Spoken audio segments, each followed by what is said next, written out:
اور اب وہ بات جو میں 2-3 قسطوں سے جس کا ذکر کر رہا ہوں، یعنی میں جیسے بتا چکا ہوں کہ میرا انگریزی ادب کے ڈپارٹمنٹ میں کراچی یونیورسٹی میں اتفاق سے داخلہ ہوا، اور میرا ادب کا کوئی پس منظر نہیں تھا، اور میرا ارادہ یہ تھا کہ 1 ماہ وہاں پڑھنے کے بعد میں اپنے آپ کو انٹرنیشنل ریلیشنز یا میس کمیونیکیشن کے ڈپارٹمنٹ میں منتقل کر لوں گا۔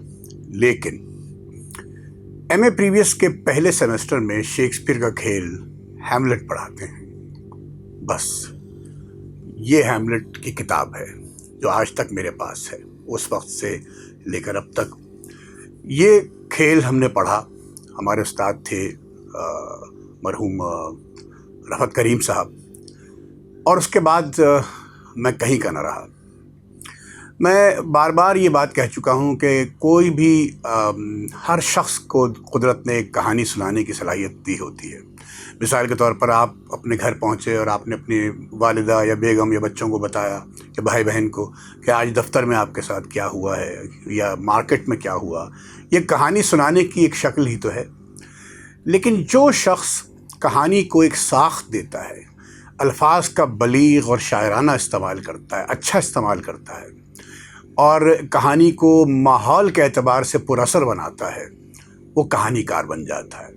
اور میرے نزدیک شیکسپیئر سے بڑا کہانی کار دنیا نے پیدا نہیں کیا۔ شیکسپیئر رینیسانس کے زمانے میں، نشاط الثانیہ جسے اردو میں کہتے ہیں، 1564 میں انگلینڈ میں پیدا ہوا، برطانیہ میں، اور 1616 میں مرا۔ اور وہ ڈرامہ نگار تھا اور شاعر تھا۔ اس نے کوئی 36-37 ڈرامے لکھے، اور 150 کے قریب، 155 کے قریب ایک 14 لائنوں کی نظم ہوتی ہے سونٹ، وہ لکھی۔ مائی گاڈ، کیا لکھی! یہ جو کھیل ہے ہیملٹ، میں جلدی سے بتا دوں، یہ بھی ضروری ہے بتانا کہ میں اب تک 2-3 قصوں میں پس منظر بتاتا چلا آیا ہوں کہ کراچی کا جو پرتشدد ماحول تھا ان دنوں جب میرا داخلہ ہوا، پھر فلمیں مارٹن اسکورسیزی کا میں نے ذکر کیا، اور پھر کچھ اور یہ وہ 23-24 برس کی عمر میں جب آپ پہنچتے ہیں تو اس عمر تک تو کچھ وجودی سوالوں سے بھی جوجھ رہے ہوتے ہیں۔ یعنی میں معاشرے میں میرا مقام کیا ہوگا، معاشرہ مجھے آئندہ کیسے دیکھے گا، میں معاشرے کو کیسے سرو کروں گا، میری کوئی افادیت ہے بھی کہ نہیں۔ ان تمام باتوں کے میل ملاپ سے میرا خیال ہے کی وجہ سے اس کہانی کا پڑھنا مجھ پر بہت زیادہ اثر انداز ہوا۔ جلدی سے یہ کہانی سنا دوں۔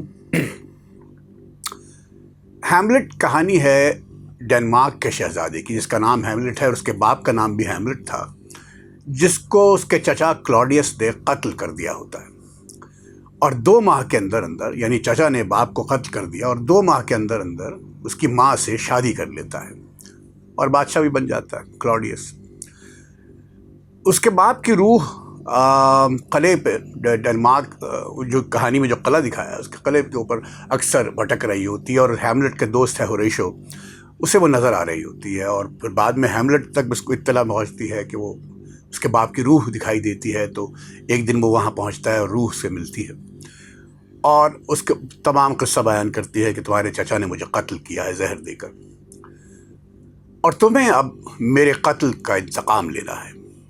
اب یہ ذہن میں رکھیے کہ ہیملٹ ایک پڑھا لکھا آدمی ہے اور ایک غور و فکر کرنے والا آدمی ہے۔ آپ نے اپنے ارد گرد اطراف میں، آپ کے تجربے میں یہ ہوگا کہ جو شخص پڑھ لکھ جاتا ہے، جو زیادہ غور و فکر کرتا ہے، وہ چھری چاقو نہیں چلا سکتا، اس کے لیے مشکل ہوتا ہے مکے بازی کرنا، پھڈے کرنا، وہ ذرا سوچتا بہت ہے۔ ہیملٹ کے ساتھ بھی کچھ ایسا ہی ہوتا ہے۔ یہ انتقام کی جو ذمہ داری ہے وہ بھاری پڑ جاتی ہے اس پہ، اور اس کا اثر یوں ہوتا ہے، اس کا امپیکٹ ایسے پڑتا ہے کہ جو دوسرے جن لوگوں سے تعلق ہے اس کا، جیسے اس کی مثال کے طور پر اس کی محبوبہ ہے اوفیلیا، جو بہت خوبصورت اور بہت وفادار لڑکی ہے، لیکن ہیملٹ اس کے ساتھ کوئی اچھا سلوک نہیں کرتا ہے، چڑچڑے پن میں آ کے اپنی ماں کو وہ مستقل قصوروار ٹھہرا رہا ہوتا ہے، باپ کے ساتھ جو بھی ہوا ہوتا ہے، کیونکہ ماں نے 2 مہینے کے اندر چچا سے شادی بھی کر لی ہوتی ہے، اور پھر اس طرح کے معاملات۔ لیکن یہ کھیل جس طرح لکھا گیا ہے، شیکسپیئر جس طرح کہانی بیان کرتا ہے، جس شاعرانہ انداز میں، جس پوئٹک انداز میں، اور جو الفاظ کا استعمال ہے، وہ کسی دوسرے کے حصے میں آج تک نہیں آیا۔ آپ نے انگریزی سے اگر آپ ذرا سے بھی واقف ہیں تو آپ نے ایک فریز سنا ہوگا ان اے نٹ شیل. یہ ان اے نٹ شیل جو ہے یہ ہیملٹ سے لیا گیا فریز ہے. کتنی ایسی لائنیں ہیں. There is a divinity that shapes our ends rough hew them how we will. Hamlet کا کردار ایک انگما ہے. وہ اپنے انتقام کی ذمہ داری کو ڈیلے کرتا رہتا ہے. کبھی ہو جاتا ہے ڈیلے, کبھی خود کرتا ہے. اس لیے ایک معمہ بن جاتا ہے, انگما بن جاتا ہے. اس دوران 7 بار خود کلامی کرتا ہے, وہ جسے سولولیکی کہتے ہیں انگریزی میں. ان میں سے ایک سولولیکی آپ سب نے ضرور سنی ہوگی. To be or not to be, that is the question. Whether it is nobler in the mind to suffer the slings and arrows of outrageous fortune, or to take arms against a sea of troubles and by opposing end them to die, to sleep, to sleep. یہ خودکشی پہ بات ہو رہی ہے, اپنے آپ سے بات کر رہا ہے. لیکن دیکھیے کس شاعرانہ انداز سے.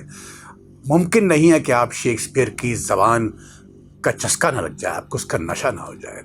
اور پھر یہ جو ہیملٹ کا کردار ہے یہ ایک مسٹری, ایک انگما کریٹ کرتا ہے جو آج تک 400 برس بعد بھی اس کو لوگ اس گتھی کو سلجھانے کی کوشش کر رہے ہیں. لیکن یہ نہ ہی سلجھے تو اچھا ہے. اس کتاب میں اس کہانی کے الفاظ کا لطف لیں. اور میں اس وقت اس قسط کو یہیں ختم کرتا ہوں. لیکن یہ ہیملٹ آج بھی میرے ساتھ ہے. میں جب بھی سفر کرتا ہوں ملک کے اندر یا ملک سے باہر, تو 2-3 کتابیں میرے ساتھ ضرور ہوتی ہیں. ایک complete works of William Shakespeare, دیوان غالب, جان ایلیا کی کتاب شاید,